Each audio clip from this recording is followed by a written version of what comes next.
Bonjour à tous et bonjour à tous ceux qui nous rejoindront ou qui regarderont cette émission en différé.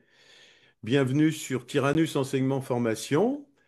J'aimerais vous présenter notre orateur, l'apôtre Gaël Eba Gatz, qui est le fondateur de plusieurs églises au Maroc, en France et en Afrique, et qui vient d'ouvrir récemment la Christ Academy, hein. C'est un centre de formation apostolique, prophétique et sacerdotale. Il est aussi membre du Conseil apostolique de Famille Transformation, notre famille d'église, et nous sommes très très fiers de l'accueillir ce soir pour animer ce deuxième volet de cette série d'enseignements sur notre identité en Christ. Et le titre de son enseignement, comme vous avez pu le constater, de ce soir, c'est Un nom nouveau en Christ. Eh bien, Gaël, je te laisse maintenant toute la place. Et bonsoir tout le monde, que la paix de notre Seigneur Jésus, le Christ, soit avec chacun de vous. C'est un honneur, c'est un privilège pour moi de pouvoir apporter ma petite pierre d'édification à cette plateforme, Tyrannus Enseignement, et surtout sur des sujets qui me tiennent vraiment à cœur, à savoir ramener Christ au centre de tout et comprendre justement le mystère de Christ et nous.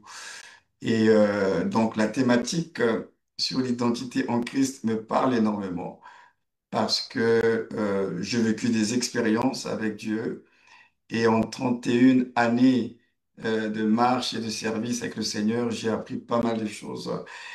Et donc j'aimerais ce soir, par la grâce de Dieu, vous partager justement ce que j'ai compris sur cette thématique de l'identité en Christ. Et c'est vrai que le sous-thème, c'était un nom nouveau en Christ, mais en réalité, lorsque nous parlons, nous disons un nom nouveau en Christ, nous revenons encore à cette notion d'identité, parce que lorsqu'on parle de nom, on parle d'identité. Lorsqu'on parle de nom, on parle de destinée. Lorsqu'on parle de nom, on parle de caractère, on parle de beaucoup de choses. Et donc, c'est bien que l'on puisse préciser l'identité en Christ. Et ce soir, pendant le développement de mon intervention, je vais beaucoup m'appesantir sur cette notion de en Christ, parce que justement, nous comprenons que c'est dans ce en Christ-là qu'il y a cette identité. Alors, nous avons des textes que nous connaissons pour la plupart et je vais ce soir nous amener à pouvoir revisiter certains textes que nous connaissons et pour mieux percevoir justement la pensée de Dieu au sujet de l'identité et du nom que nous avons dans cette identité. Alors, le premier texte que je vais nous inviter à revisiter, c'est le fameux Jean 1, verset 12, mais qui déjà est très parlant.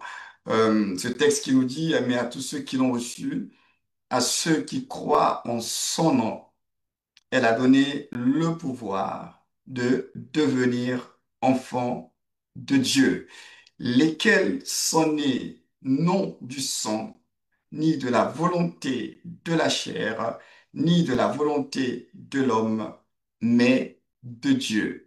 Donc ici, on nous parle justement d'un pouvoir qui est donné à des hommes et à des femmes qui placent leur foi en Jésus-Christ.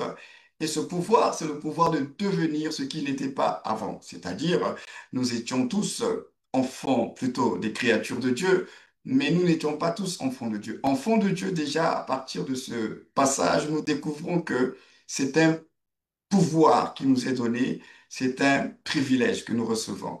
Donc, par abus de langage, certaines personnes disent qu'on est tous des enfants de Dieu, mais c'est pas vrai. On est tous créatures de Dieu, mais on n'est pas tous enfants de Dieu. Enfants de Dieu, c'est un pouvoir que l'on reçoit lorsqu'on a cru et qui produit en nous un changement, une transformation spirituelle. Ça, c'était le premier texte que je nous fais lire, que nous sommes devenus parce que nous avons cru. Donc, il y a un changement qui s'opère de statut et de position. Le deuxième texte que je vais nous inviter à redécouvrir, puisque je disais que ce sont des textes que nous connaissons pour la plupart d'entre nous. Nous sommes dans Romains chapitre 8. Romains chapitre 8, à partir du verset 16, la parole de Dieu dit ceci. Romains 8, verset 16.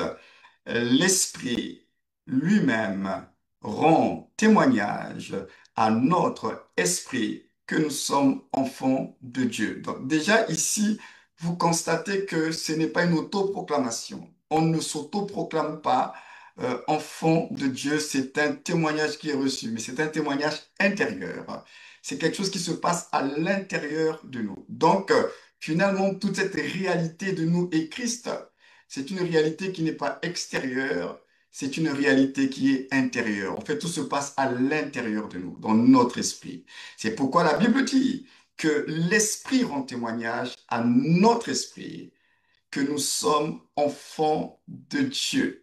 Donc, il y a cette certitude, il y a cette conviction intérieure que l'on ne pourrait pas expliquer, mais je sais que je sais.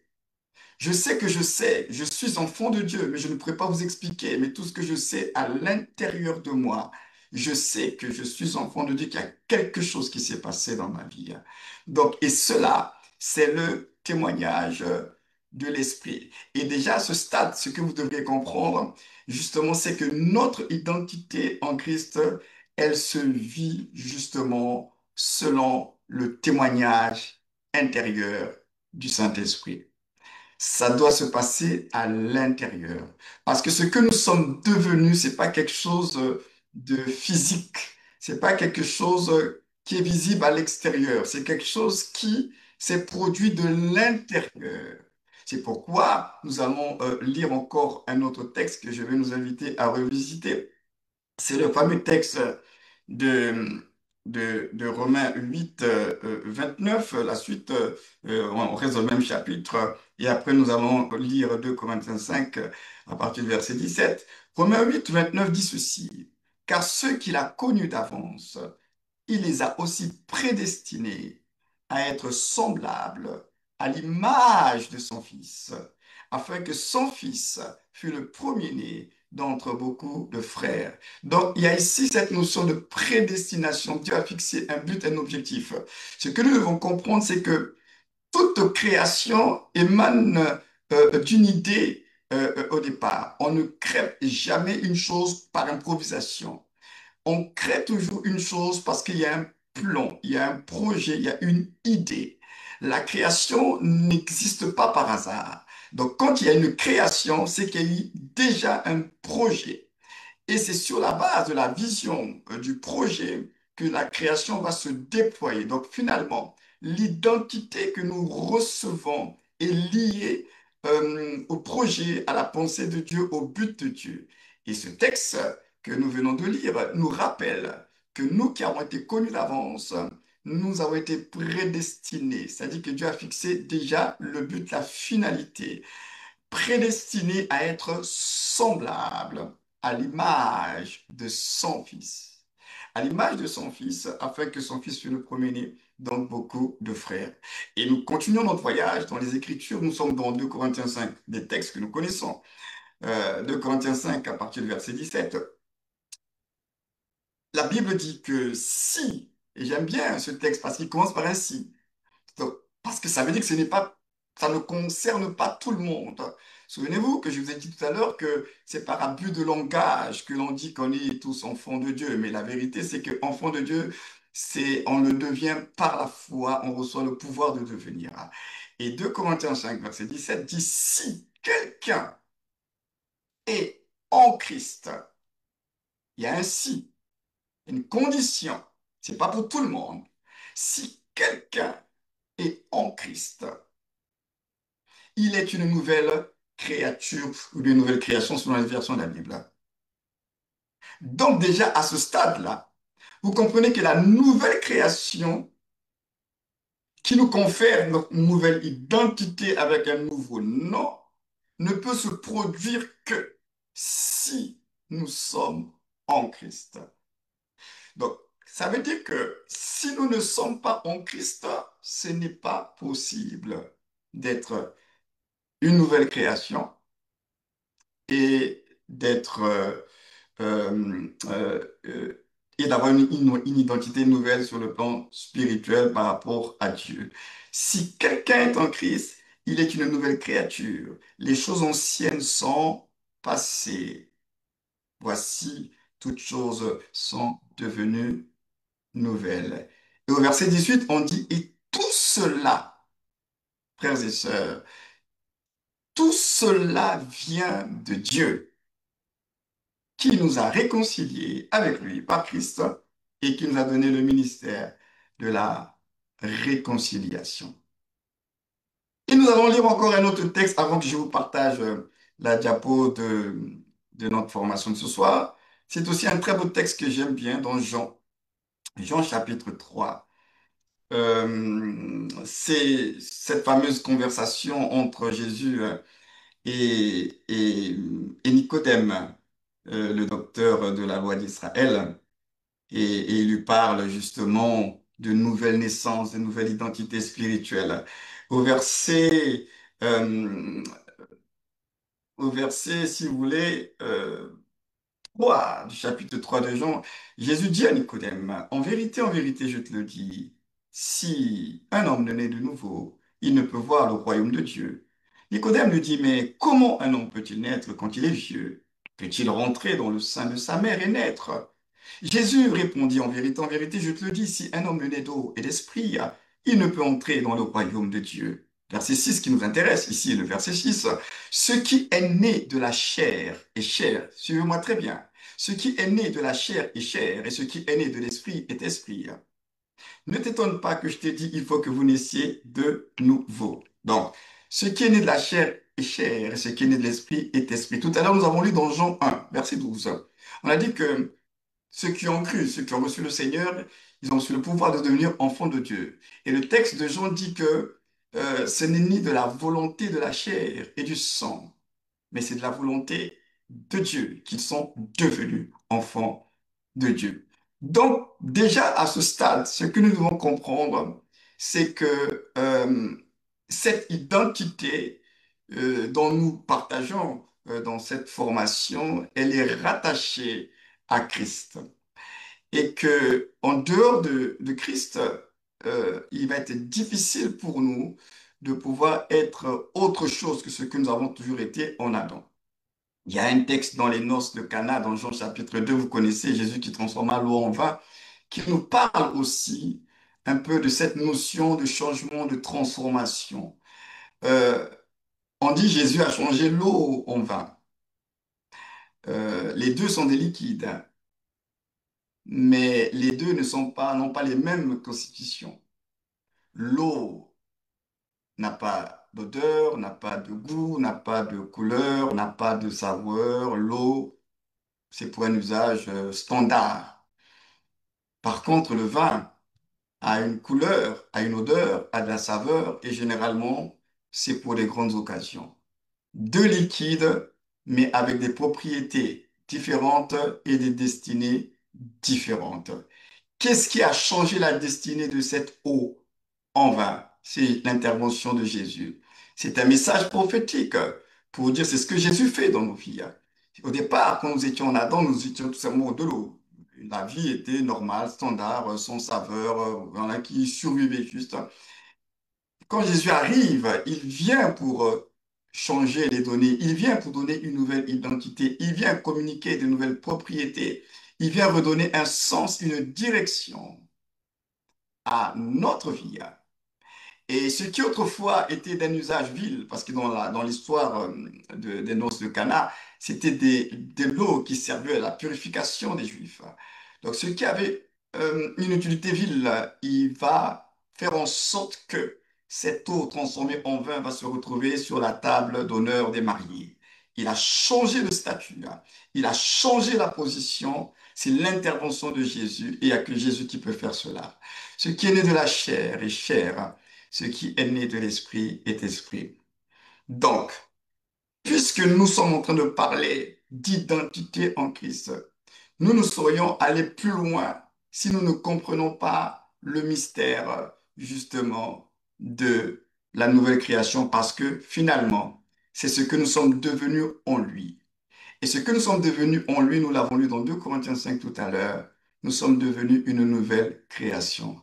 Et toute cette identité, elle va, elle devrait être comprise dans le mystère de la nouvelle création. Vous ne pouvez pas comprendre le mystère de l'identité en Christ sans comprendre le mystère de la nouvelle création. Parce que cette nouvelle création est une réalité, mais ce n'est pas une réalité physique, c'est une réalité spirituelle. Parce que je vous ai dit, ça commence d'abord de l'intérieur,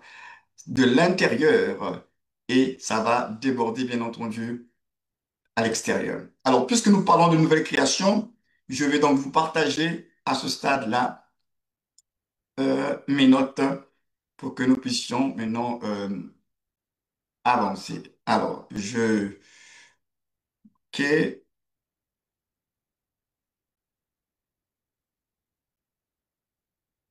alors, je ne sais pas, est-ce que vous voyez mon écran? Juste pour que j'ai un retour. Vous voyez mon écran? Ah, vous pouvez voir mon écran, n'est-ce Oui, pas? Un oui, petit pouce pour que je... oui, Ok, oui, gloire à très Dieu. bien. Oui, oui, je vois. C'est bon pour moi. Ok, donc nous allons parler de la nouvelle création parce que pour bien comprendre la question d'identité et de notre nouveau nom en Christ, il faut comprendre cette nouvelle création. Nous avons souvent entendu parler de la nouvelle création, nouvelle créature. Qu'est-ce que tout cela veut dire? Alors, avant de parler directement de ce qu'elle est, il serait important et même très, très, très judicieux de voir d'abord ce qu'elle n'est pas. Qu'est-ce que cette nouvelle création n'est pas? Parce qu'il y a pas mal de théories, de théologies au sujet de la nouvelle création. Qu'est-ce qu'elle n'est pas? Alors, ce que vous devez comprendre, il y a quatre choses. C'est que la nouvelle création, quand on parle de nouvelle création dans le contexte chrétien, ce n'est pas une amélioration de ce que nous sommes. Il- Jésus, quand on vient à Jésus, ne vient pas nous améliorer. Ce n'est pas une réformation de ce que nous sommes. Ce que nous sommes, c'est l'existant. Il ne vient pas réformer nos vies. Ce n'est pas non plus une renaissance. Ça ressemble, mais ce n'est pas une renaissance. Ça ressemble, mais ce n'est pas une renaissance. Ce n'est pas non plus une réincarnation. La nouvelle création, dans le langage biblique, c'est supérieur à tout cela. Donc, quand on parle de nouvelle création, il ne faut pas croire que c'est une amélioration, une réformation, une renaissance, une réincarnation. Je dis, ben, c'est quelque chose de beaucoup plus supérieur à tout cela. Alors, qu'est-ce qu'elle est, cette nouvelle création? Déjà, le mot nouvelle ou nouveau vient d'un mot grec qui veut dire kainos.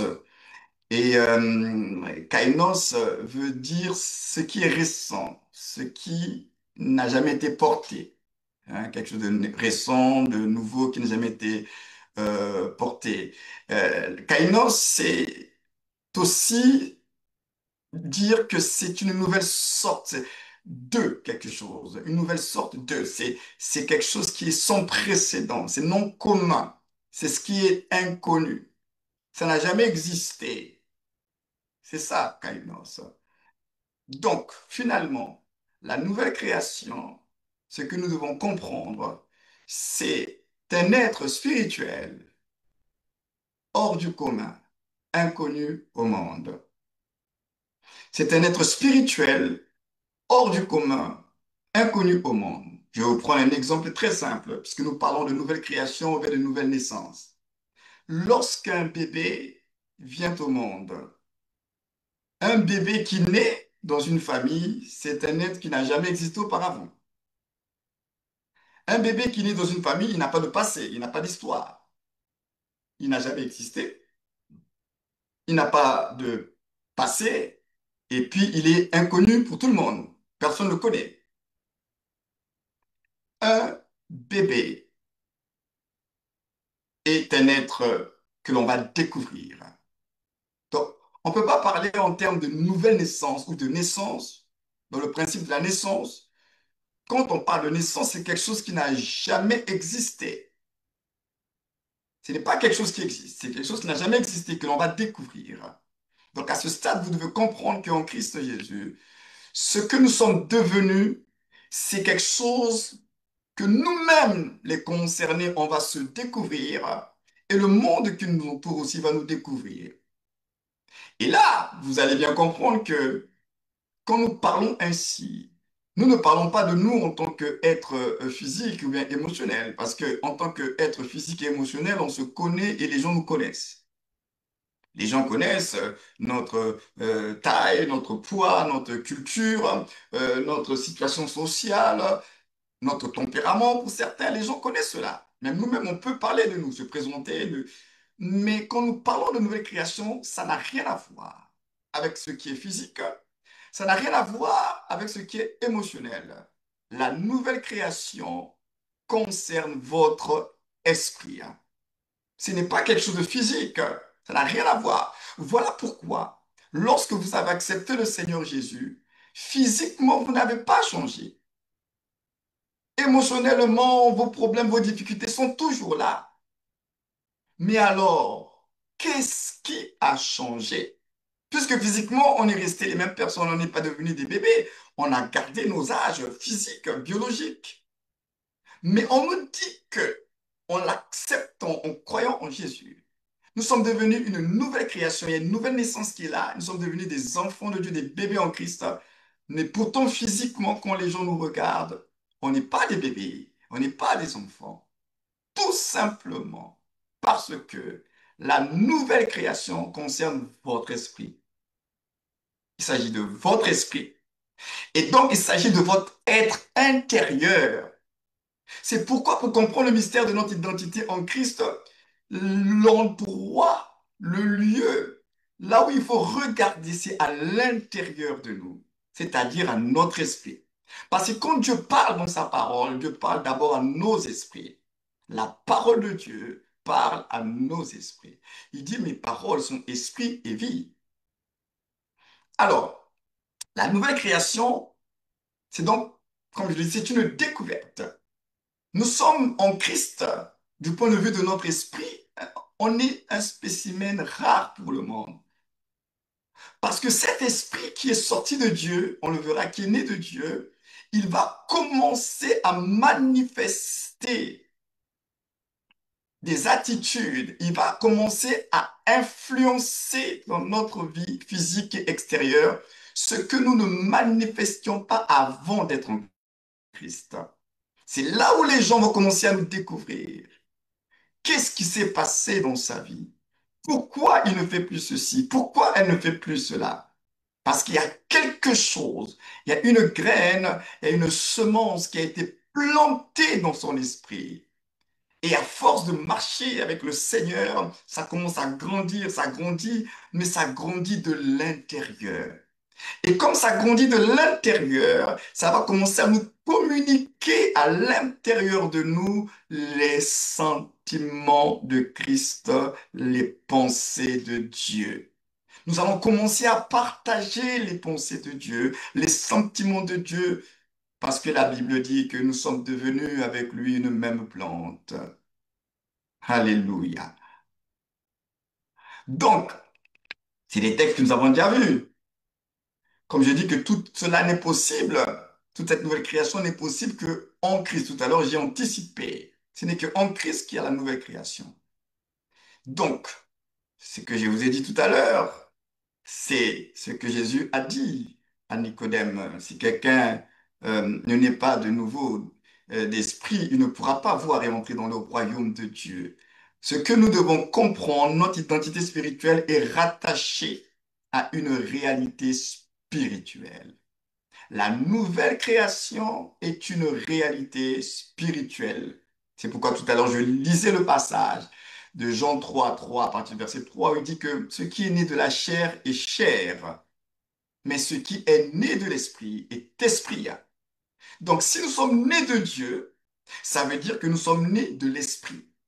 Nous sommes entrés dans une réalité spirituelle qui nous dépasse nous-mêmes, parce que nous allons, au fur et à mesure de notre marche avec Dieu, découvrir cette nouvelle création, ce qu'elle est réellement. Donc, la nouvelle création, c'est une réalité spirituelle. La nouvelle création, c'est une nouvelle naissance. On est né de nouveau, on est né de Dieu, on est sorti de Dieu. Nouvelle naissance parce qu'on est sorti de Dieu.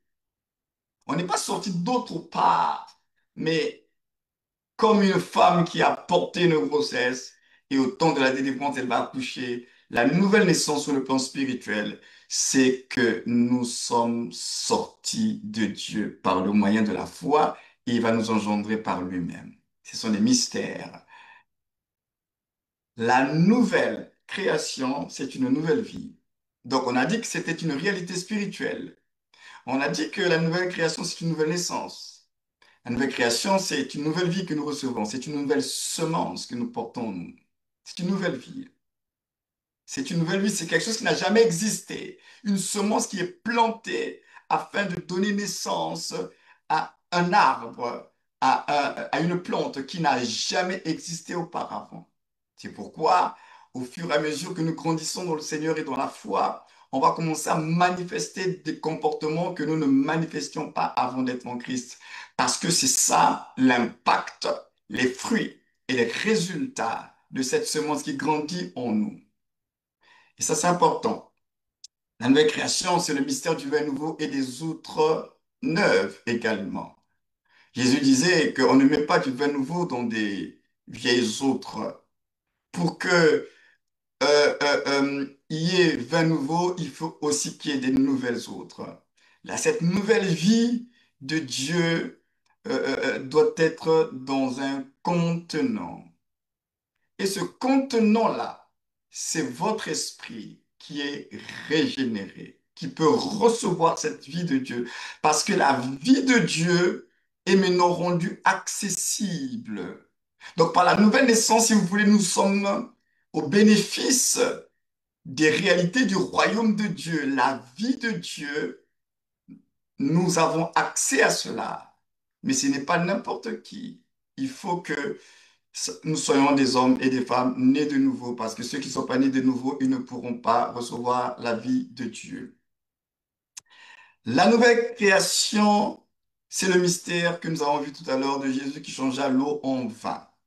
C'est pourquoi j'ai beaucoup anticipé pour qu'on puisse avancer. L'eau, ce que nous étions en Christ, c'est l'eau. Sans Christ, nous étions comme de l'eau. La vie n'est pas trop de sens, une vie normale, ordinaire. Et le vin, c'est ce que nous sommes devenus en Christ. La saveur, il y a un goût, une nouvelle destinée, un nouveau positionnement. Et ça, c'est ce que nous sommes devenus en Christ. Et la nouvelle création, nous devons comprendre que ça a produit, est un produit du mystère de l'adoption divine, parce que nous sommes enfants de Dieu, parce que Dieu l'a voulu. Donc, par le moyen de la nouvelle création, Dieu nous adopte en Christ. C'est-à-dire, l'adoption ici, c'est pas une adoption comme dans le monde. Quand on parle d'adoption, c'est-à-dire qu'il nous a, c'est donner la place de. Donc, il va nous donner une place que nous n'avions pas avant. Il va nous donner un statut que nous n'avions pas avant. C'est ça l'adoption divine. Ce n'est pas que, il vient nous adopter parce qu'on appartenait à quelqu'un d'autre. C'est pas dans ce sens. Il faut comprendre cela comme étant il nous donne une place de, et de fils. Il nous donne une position que nous n'avions pas quand nous étions en Adam. Donc, cette nouvelle création doit donc comprendre qu'elle est adoptée, c'est-à-dire qu'elle a maintenant un nouveau statut. Et c'est sur la base de ce statut qu'elle va devoir se mouvoir. C'est pourquoi je disais qu'on ne peut pas parler d'identité en Christ sans comprendre l'histoire, le parcours et le statut que nous avons maintenant pour pouvoir assumer pleinement qui nous sommes. Donc, en d'autres termes, la nouvelle création, c'est l'homme nouveau. Vous avez certainement dû entendre parler de l'homme nouveau ou bien de l'homme intérieur. Quand nous parlons de l'homme nouveau, quand nous parlons de l'homme intérieur, on est en train de parler de la nouvelle création. On est en train de parler de ce que nous sommes devenus en Christ. On est en train de parler de la nouvelle personne spirituelle que nous sommes devenus. Un homme nouveau, et c'est l'homme intérieur, parce qu'il est spirituel. Alléluia. Donc, ce que nous devons comprendre en tant que nouvelle création, puisque le sujet c'est sur l'identité, tout ça là, il y a quand même quatre choses importantes que nous devons comprendre par rapport au fait que nous sommes des esprits, parce que ne perdez pas de vue que la nouvelle création, c'est une question d'esprit. Et notre identité en Christ, c'est une question spirituelle. C'est quelque chose de spirituel. C'est pas de la philosophie, hein. C'est une réalité spirituelle. La première des choses, c'est que nous devons comprendre en tant que nouvelle création, en tant qu'esprit régénéré, né de Dieu, nous sommes justement nés et sortis de Dieu. C'est-à-dire que Dieu est la source de ce que nous sommes devenus. Nous sommes nés et nous sommes sortis de Dieu. Les textes sont là et on va pas lire tous les textes. Nés et sortis de Dieu. Ce n'est possible qu'en lui-même. Deuxième vérité, c'est que cet esprit-là, cet être spirituel que l'on ne voit pas avec nos yeux, mais qui est bien réel, il est de la race de Dieu. Nous sommes de la race de Dieu, dit la Bible. C'est un esprit différent. Il y a esprit et esprit. Le diable est un esprit. Les anges sont des esprits.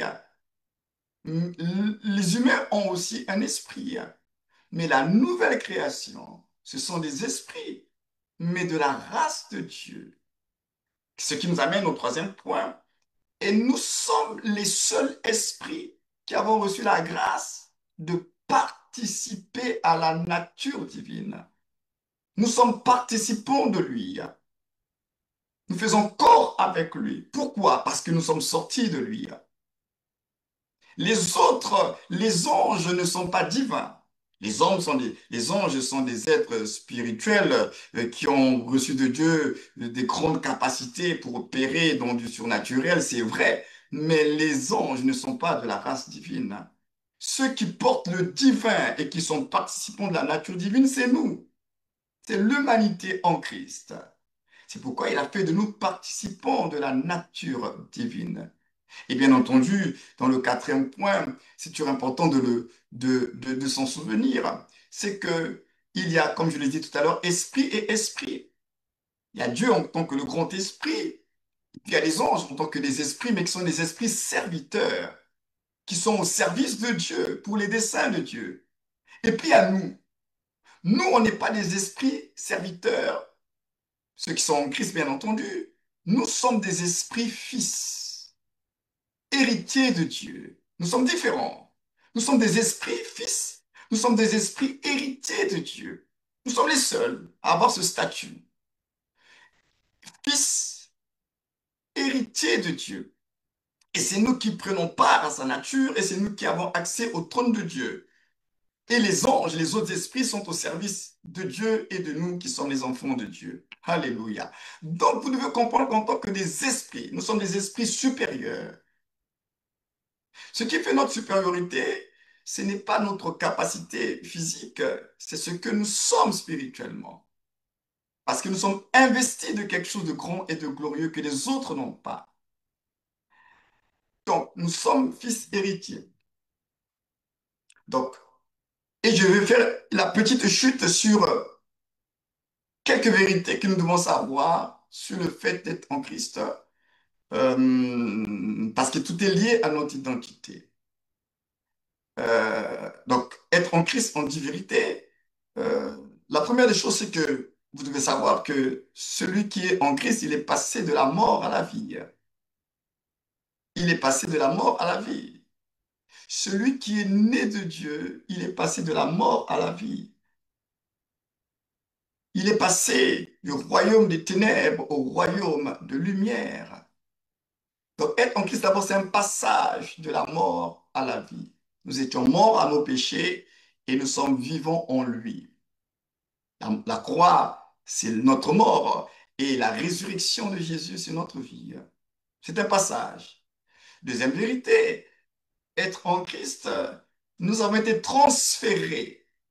Donc, on est sorti de la mort pour embrasser la vie et nous avons été transférés dans le royaume de Christ. On dit que nous avons été transférés dans le royaume du Fils de son amour. Donc, on appartient à un royaume. Nous sommes des résidents citoyens d'un royaume.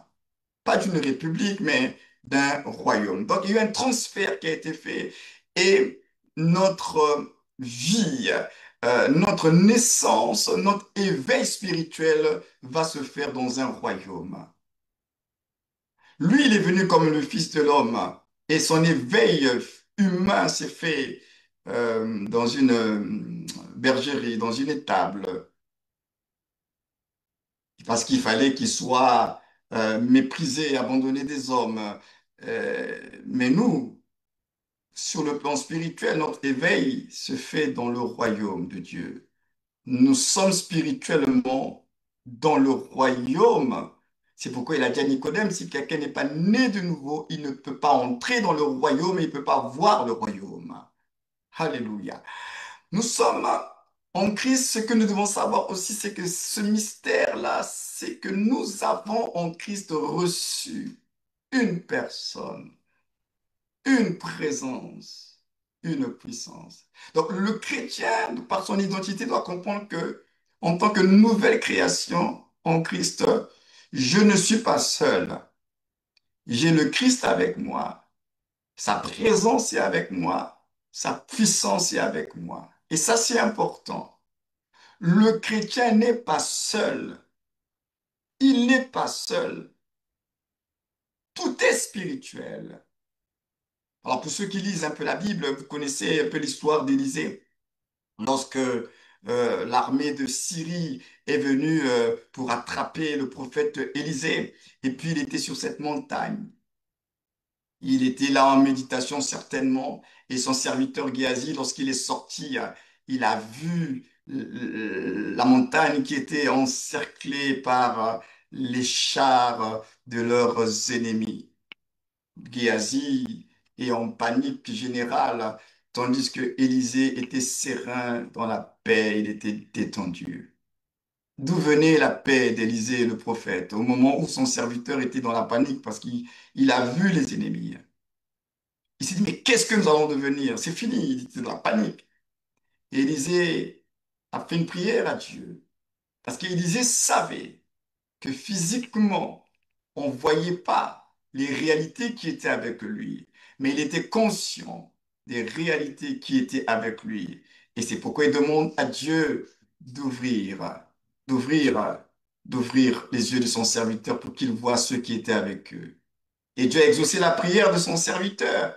Et les yeux spirituels de Géasi se sont ouverts et il a vu cette armée des chars de feu, des anges de Dieu qui étaient avec eux. Donc, c'est pas parce que nos yeux physiques ne voient pas que sur le plan spirituel, il n'y a rien qui se passe. Oh, bien plus que nous le pensons. Nous avons une présence en nous. Nous avons la personne de Dieu, personne du Seigneur par le Saint-Esprit, dans sa puissance qui est avec nous. Être en Christ, tout ce qui a un rapport avec ce que nous sommes et notre identité, c'est que nous sommes en Christ dans une alliance, mais une alliance supérieure. Donc, celui qui est en Christ, pour consolider la compréhension de votre identité et pour vous amener à de l'assurance, justement, vous devez savoir que vous êtes dans une alliance supérieure. Parce que Dieu est un Dieu d'alliance. Dieu travaille avec les alliances. Et les alliances régulent la vie même des hommes. Mais le croyant en Christ, il est dans une alliance supérieure par le sang de Jésus. Vous êtes dans une alliance. Il a scellé cela par son sang. Et prenons le cas de l'OTAN. Normalement, dans le fonctionnement de l'alliance, c'est que lorsque un pays qui est dans l'alliance est attaqué par un autre pays, tous les membres de l'alliance devraient prendre parti pour le pays de l'alliance qui a été attaqué, pour combattre l'autre pays qui vient attaquer. C'est ça le principe de l'alliance. Si on vous attaque, la personne avec qui vous êtes en alliance va réagir. Et c'est ce qui s'est passé sur la route de Damas. Lorsque Saoul de Tarse était en train de persécuter les chrétiens, Jésus lui était apparu parce que Jésus est en alliance avec son peuple et il va lui dire, Saül, Saül, pourquoi me persécutes-tu? Jésus a réagi parce que son peuple, l'Église, c'est son corps. Ce qui concerne l'Église le concerne. Toucher l'Église, c'est toucher à Jésus. Mais dans toutes ces vérités, puisque nous parlons d'identité, il faut qu'il y ait une prise de conscience de cela. Parce que quand on en parle comme ça, c'est trop beau pour être vrai. Oui, c'est bien, l'apôtre nous dit des belles choses, mais je ne suis pas en train de vous flatter, c'est ce que la Bible dit. Donc le problème, c'est, la Bible dit, est-ce que j'y crois ou j'y crois pas? On a dit transférer, passage de la mort à la vie, euh, je vais avancer. Euh, vous devez savoir que celui qui est en Christ, dépendant de son identité, nous sommes des privilégiés. Nous sommes des élus et des choisis de Dieu. La grâce nous a mis à part. C'est ça le principe de la sanctification. Quand on dit qu'il nous a sanctifiés, premièrement, ce que vous devez comprendre, c'est que la sanctification initiale, c'est une mise à part pour lui. Il nous a sanctifiés, il nous a mis à part pour lui. Donc nous sommes des privilégiés parce que Christ nous a sanctifiés. Il nous a mis à part pour lui et nous sommes mis à part pour lui. C'est pourquoi, à cause de ce statut de saint en Christ, parce qu'il nous a sanctifiés, mis à part, c'est à cause de ce statut-là, cette position, qui nous fait vivre souvent dans notre vie en tant que croyants, ce qu'on appelle les lois de l'exception. Quelquefois, il y a des situations où il n'y avait plus d'issue, où les délais étaient dépassés, mais toi, en tant qu'enfant de Dieu, pour toi, Dieu va ouvrir un chemin, une brèche va se faire, on va créer un truc à cause de toi. Parce que celui qui est en Christ, il bénéficie de la loi de l'exception et Dieu souvent va faire activer cela dans nos vies. Celui qui est en Christ a une position spirituelle. Être en Christ, dans notre identité, vous devez savoir que c'est une position. C'est la position de fils héritier de Dieu, comme je l'ai partagé tout à l'heure. C'est une position spirituelle. C'est une position dans la filiation divine. Mais cette position, c'est aussi une position d'autorité. C'est pas qu'une position filiale, mais c'est une position aussi d'autorité. C'est pourquoi il n'y a que les enfants de Dieu, ceux qui sont réellement en Christ, qui ont l'autorité sur la création et sur les démons. C'est que nous qui pouvons chasser les démons au nom de Jésus. Parce que l'enfant de Dieu, il a reçu une position pas que filiale, mais une position d'autorité que nous devons exercer parce que nous avons été investis de son autorité. Être en Christ, celui qui est en Christ doit comprendre que il est placé en Dieu. La Bible dit que notre vie est cachée en Christ, en Dieu, dans les lieux célestes. Et la Bible dit que nous sommes cachés en lui. C'est pourquoi il est écrit que lorsque Christ, votre vie, paraîtra, vous paraîtrez avec lui. Donc notre homme spirituel, il est caché en Dieu.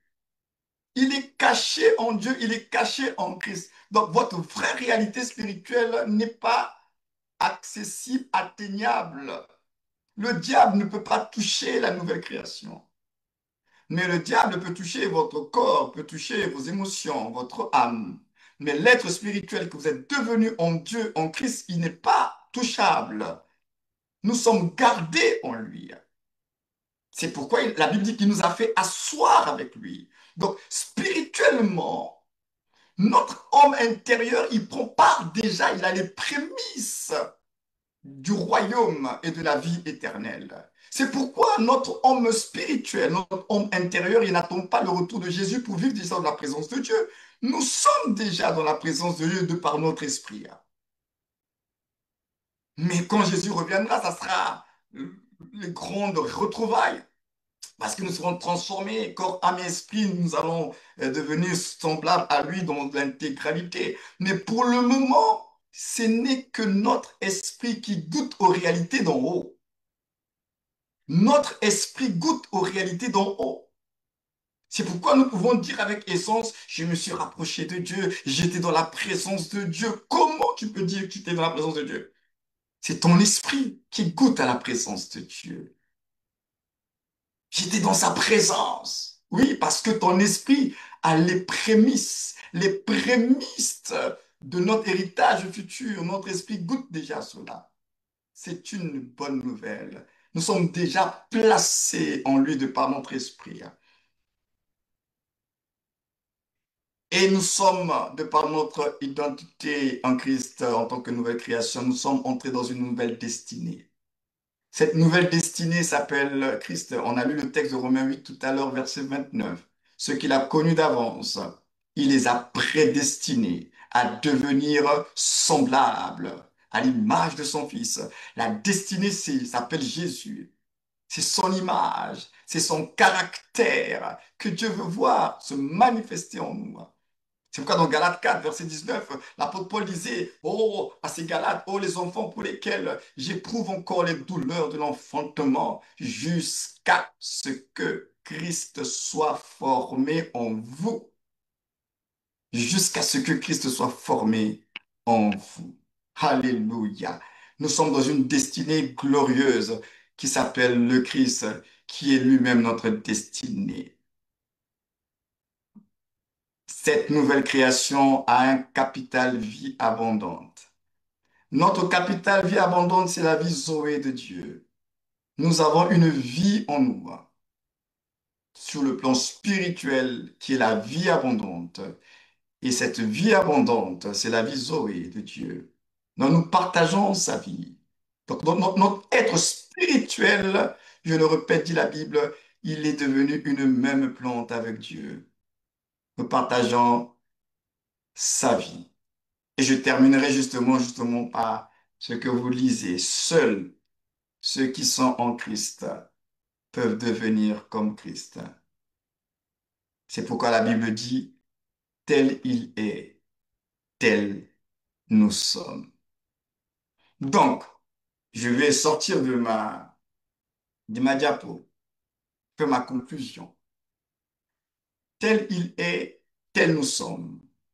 Donc, ça veut dire que mon identité, c'est son identité. Ou bien, si vous voulez, son identité, c'est mon identité. Il est le grand je suis.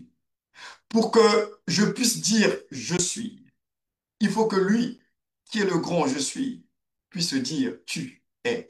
Parce que l'identité se communique aussi. Il faut dire. Parce que regardez le cas des enfants. Un enfant, quand ils sont tout petits, ils ne savent pas exactement qui ils sont. Les garçons et les filles peuvent jouer ensemble. Ils savent pas exactement leurs différents rôles.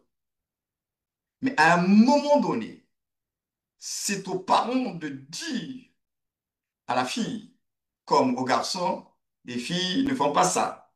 Tu es une fille, tu peux pas le faire. Tu es un garçon, tu peux pas jouer comme ça ou bien faire ceci, faire cela. Parce que si vous ne leur dites pas, ils vont faire comme si c'était normal, faire comme tout le monde. L'identité se communique. Il faut, pour amener une personne à l'affirmation de son je suis, il faut que on lui dise tu es. Tant que le grand je suis n'a pas dit tu es, mon fils, tu es béni, tu es racheté, tu es pardonné, il te sera difficile de l'affirmer et de dire je suis aimé de Dieu, je suis accepté de Dieu, je suis pardonné. Pourquoi? Parce que tu n'as pas reçu la révélation du grand je suis. Pour que tu dises je suis, il faut que je suis dise tu es. Voilà pourquoi à travers la Bible, il ne cesse de nous parler.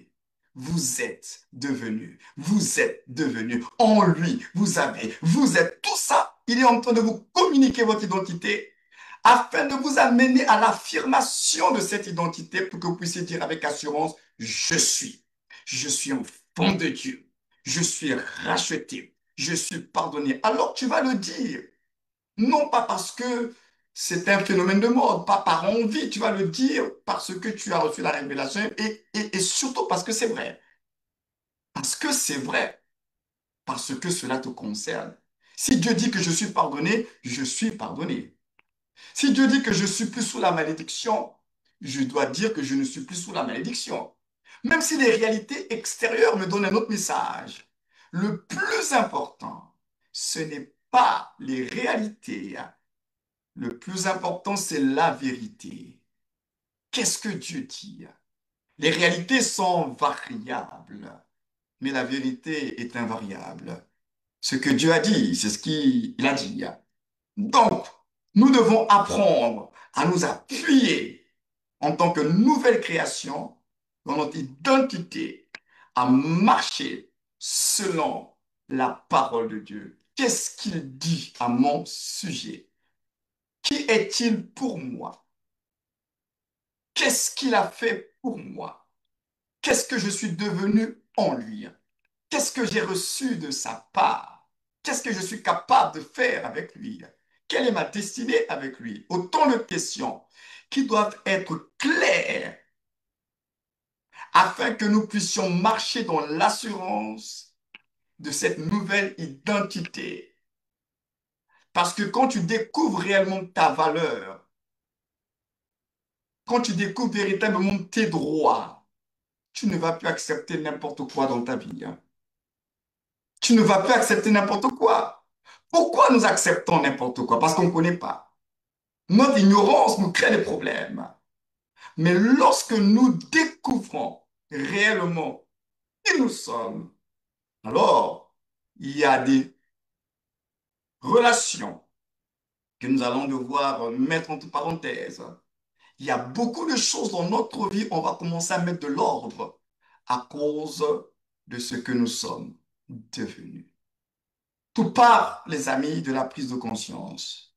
Lorsqu'une femme est enceinte et qu'elle prend conscience de la vie qui est en elle, il y a tout un travail de développement intérieur qui va se faire. Et cette femme-là, à cause de la vie qui est en elle, il y a des choses qu'elle ne va plus supporter. Elle va veiller à ne pas prendre certains médicaments. Pourquoi? Ça va mettre la vie de l'enfant en danger dans le ventre. Donc, il y a une nouvelle façon de vivre qui va commencer pour cette femme qui porte en elle une nouvelle vie. Les amis, c'est ce que nous sommes en Christ. Nous avons en nous la semence de Dieu. La vie de Dieu est là, à chacun de nous, d'en prendre conscience et de veiller à ne pas nous mettre nous-mêmes en danger par des choix qui ne sont pas conformes à ce que Dieu attend de nous. Voilà ce que je voulais nous partager ce soir, que nous sommes en Christ et nous avons été introduits dans une nouvelle vie. Nous avons une nouvelle identité parce que nous sommes devenus une nouvelle création.